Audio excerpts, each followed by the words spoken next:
आप लोगों का स्वागत है हमारे channel D studio circle academy में। तो आज के इस वीडियो में हम लोग देखने वाले हैं प्रयासवासी विद्यालय प्रवेश परीक्षा 2023-24 के लिए महत्वपूर्ण प्रश्नों की श्रृंखला का भाग 5। ठीक है, इससे पहले भाग 4 तक के कराया जा चुका है। अगर आप लोग नहीं देखे हैं उन वीडियो को तो हमारे चैनल के प्लेलिस्ट में जाकर के सारे वीडियो को देख सकते हैं। उसके अलावा डिस्क्रिप्शन में लिंक प्रोवाइड कर दूंगा, तो वहाँ से आप लोग देख सकते हैं। तो चलो करें जीत की तैयारी। आप लोग अगर प्रयासवासी विद्यालय प्रवेश परीक्षा की तैयारी कर रहे हैं तो हमारे चैनल के माध्यम से लगातार क्वेश्चन की सीरीज चलाया जा रहा है, तो आप लोग बिल्कुल जुड़िए। अगर आप लोग चैनल में पहली बार आए हैं तो चैनल को सब्सक्राइब कर लीजिए और बेल आइकन को ऑल पर प्रेस कर लीजिए, जिससे नई आने वाली वीडियो की नोटिफिकेशन आप लोगों को समय समय पर मिलती रहे। और इस वीडियो को अपने दोस्तों तक बिल्कुल शेयर करें। और चलो फिर शुरुआत करते हैं आज की इस वीडियो की। तो हमारे channel D studio circle academy को सब्सक्राइब बिल्कुल कर लीजिएगा। तो पहला क्वेश्चन आपकी स्क्रीन पर आ गया है। क्या है क्वेश्चन भाई, पढ़ लेते हैं क्वेश्चन। ठीक है, मोहम्मद गौरी के आक्रमण के समय दिल्ली का शासक कौन था? Option A Maharana Pratap, option B Prithviraj Chauhan, option C Razia Sultan, option D Iltutmish. ठीक है, तो अगर आप लोगों को इनका आंसर पता है तो बिल्कुल आंसर दीजिए। ठीक है, तो इसका राइट आंसर होगा ऑप्शन बी पृथ्वीराज चौहान। ठीक है, तो मोहम्मद गौरी के आक्रमण के समय दिल्ली का शासक कौन था? पृथ्वीराज चौहान था। ठीक है, जिसमें मोहम्मद गौरी ने आक्रमण किया था उस समय दिल्ली के शासक पृथ्वीराज चौहान थे। ठीक है, चलिए ध्यान में रखिएगा। नेक्स्ट क्वेश्चन की ओर बढ़ते हैं। तो क्वेश्चन नंबर 2 आपकी स्क्रीन पर आ गए हैं। रामानंद के मुख्य शिष्य कौन थे? ऑप्शन ए दिया है तुलसीदास, ऑप्शन बी दिया है रहीम, ऑप्शन सी दिया है सूरदास और ऑप्शन डी दिया है कबीरदास। ऑप्शन डी दिया है कबीरदास। ठीक है, तो चलिए बिल्कुल कमेंट कीजिए आप लोग सही आंसर इसका क्या होगा। तो इसका राइट आंसर की अगर हम बात करें तो क्या होगा? कबीरदास होगा। तो रामानंद की मुख्य शिष्य कौन था? कबीरदास था। ठीक है, तो रामानंद का मुख्य शिष्य कबीरदास था, ध्यान में रखिएगा। चलिए अगले क्वेश्चन की ओर बढ़ते हैं। तो अगला क्वेश्चन आपकी स्क्रीन पर आ गया है। अगला क्वेश्चन आपकी स्क्रीन पर आ गया है, इसको मैं अरेंज कर लूँ। तो क्वेश्चन क्या बोला है? शाहजहाँ ने ताजमहल किसकी स्मृति में बनवाया? Option A Nurjahan, option B Jijabai, option C Mumtaz, option D Jodhabai. ठीक है, तो इसका राइट आंसर क्या होगा? शाहजहाँ ने ताजमहल किसकी स्मृति में बनाया था? ठीक है, तो इसका राइट आंसर की मैं बात करूं तो क्या होगा? शाहजहाँ ने ताजमहल जो है मुमताज़ की स्मृति में बनवाया था। तो इसका राइट आंसर ऑप्शन सी होगा, मुमताज़। ठीक है, तो इसका राइट आंसर ऑप्शन सी के साथ जाएगा। ठीक है, मुमताज़। चलिए अगले क्वेश्चन की ओर बढ़ते हैं। तो क्वेश्चन नंबर 4 आपकी स्क्रीन पर आ गया है। ठीक है, बंगाल का प्रथम गवर्नर जनरल था। ऑप्शन ए दिया है लॉर्ड कैनिंग, ऑप्शन बी दिया है वारेन हेस्टिंग्स और ऑप्शन सी दिया लॉर्ड डलहौजी और ऑप्शन डी दिया है लॉर्ड वेलेजली। ठीक है, तो इसका राइट आंसर क्या होगा? बिल्कुल आप लोग कमेंट कीजिए। ठीक है, तो इसका राइट आंसर की अगर मैं बात करूं तो क्या होगा?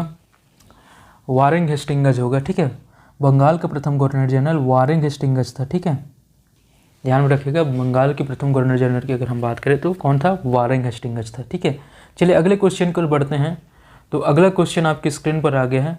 प्रथम Peshwa option A Bajirao, option B Balaji Vishwanath, option C Bajirao प्रथम और ऑप्शन डी इनमें से कोई नहीं। ठीक है, तो इसका राइट आंसर क्या होगा? बिल्कुल आप लोग कमेंट कीजिए आप लोगों को अगर पता है तो। ठीक है, तो प्रथम पेशवा की अगर बात करें तो क्या होगा? बालाजी विश्वनाथ था। ठीक है, प्रथम पेशवा कौन था? बालाजी विश्वनाथ था। तो इसका राइट आंसर क्या होगा? बालाजी विश्वनाथ। चलिए अगले क्वेश्चन को बढ़ते हैं। तो क्वेश्चन नंबर 6 आपके स्क्रीन पर आ गया है। लॉर्ड विलियम बेंटिंक का कार्यकाल था। तो ऑप्शन ए दिया 1828 से 1836 तक और ऑप्शन बी दिया 1828 से 1835 तक और ऑप्शन सी दिया 1830 से 1835 तक और ऑप्शन डी दिया 1825 से 1832 तक। ठीक है, तो लॉर्ड विलियम बेंटिंक का कार्यकाल पूछा गया है। तो लॉर्ड विलियम बेंटिंक के अगर कार्यकाल की बात की जाए तो 1828 से 1835 तक था। ठीक है, तो इसका राइट आंसर ऑप्शन बी के साथ जाएगा, 1828 से 1835 तक। ठीक है, तो लॉर्ड विलियम बेंटिंक का कार्यकाल 1828 से 1835 तक था। ठीक है, ध्यान में रखिएगा। चलिए अगले क्वेश्चन को बढ़ते हैं। तो क्वेश्चन नंबर 7 आपकी स्क्रीन पर आ चुका है। ठीक है, तो क्वेश्चन क्या है? 10 मई 1857 में प्रथम सैनिक विद्रोह प्रारंभ हुआ। ऑप्शन ए दिया है झांसी से, ऑप्शन बी दिया है कानपुर से और ऑप्शन सी दिया है मेरठ से और ऑप्शन डी दिया है सूरत से। ठीक है, तो 10 मई 1857 में प्रथम सैनिक विद्रोह प्रारंभ हुआ था और ये सैनिक विद्रोह जो प्रारंभ हुआ था कहाँ से हुआ था? मेरठ से हुआ था। ठीक है, कहाँ से हुआ था? तो इसका राइट आंसर ऑप्शन सी के साथ जाएगा, मेरठ से।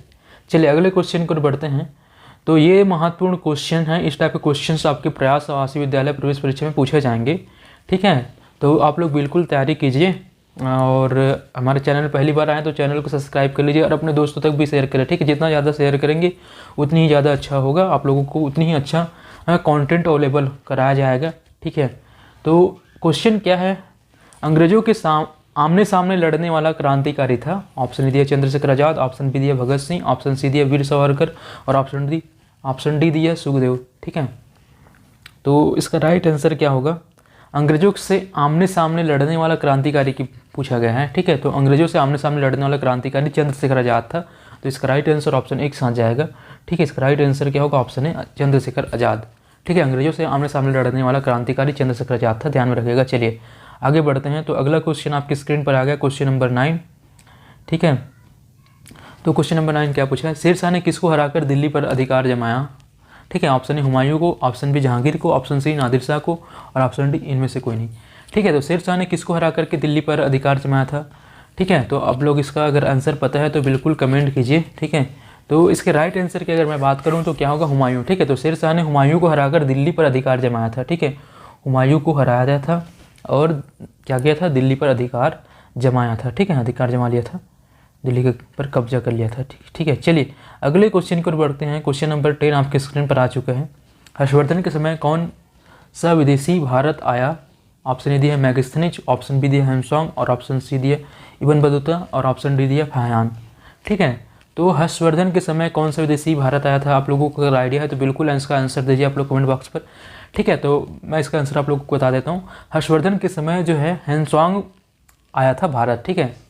हेमसोंग था जो भारत आया हुआ था, ठीक है। हर्षवर्धन के समय हेमसोंग भारत आया था, तो इसका राइट आंसर ऑप्शन बी होगा हेमसोंग, ठीक है। चलिए अगले क्वेश्चन की ओर बढ़ते हैं।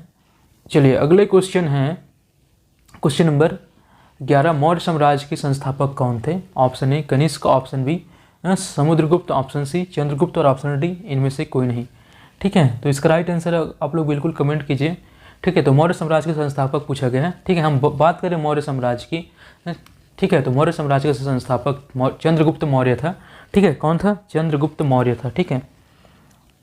चंद्रगुप्त मौर्य, ठीक है। तो ऑप्शन में चंद्रगुप्त मौर्य कहाँ देखने को मिल रहा है, ऑप्शन ए कनिष्क है, ठीक है, जो कि नहीं है आंसर, और समुद्रगुप्त भी नहीं है, ठीक है।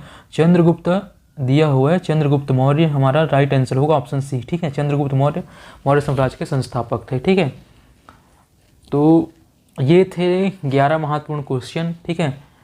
तो वीडियो को अंत तक देखने के लिए धन्यवाद। तो आप लोग बिल्कुल प्रयास आवासीय विद्यालय प्रवेश परीक्षा की तैयारी कीजिए अच्छे से और अपने दोस्तों को भी इस वीडियो को शेयर कीजिए, ठीक है। हमारे चैनल के माध्यम से लगातार आप लोगों को क्वेश्चन का प्रैक्टिस करवाया जाएगा, MCQ का, ठीक है। जिस टाइप से क्वेश्चन पूछे जाएंगे तो आप लोग बिल्कुल जुड़िए हमारे चैनल से अधिक लोग, ठीक है। धन्यवाद।